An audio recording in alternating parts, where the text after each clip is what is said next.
Tanel Tolsting lõpetas eelmisel aastal Tartu Ülikooli majaosakonna magistratuuri. Tema lõputööde näitus oli üks, ma arvan, kummalisemaid kaitsmisi, magistritööde kaitsmisi, mida on Tartu Ülikooli majaosakonnas tehtud.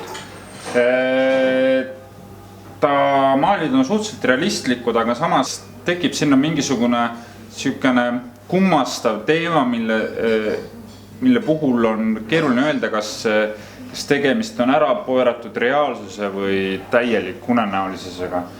Antud maal ei ole küll samast seeriast kui Tolstingu lõputööd ja natukene varasem, kuid ka siin on näha Tolstingu väga korralikku figuuri käsitlust, mis tänapäeva Eesti noortel maalijatel on kindlasti märkimisväärne.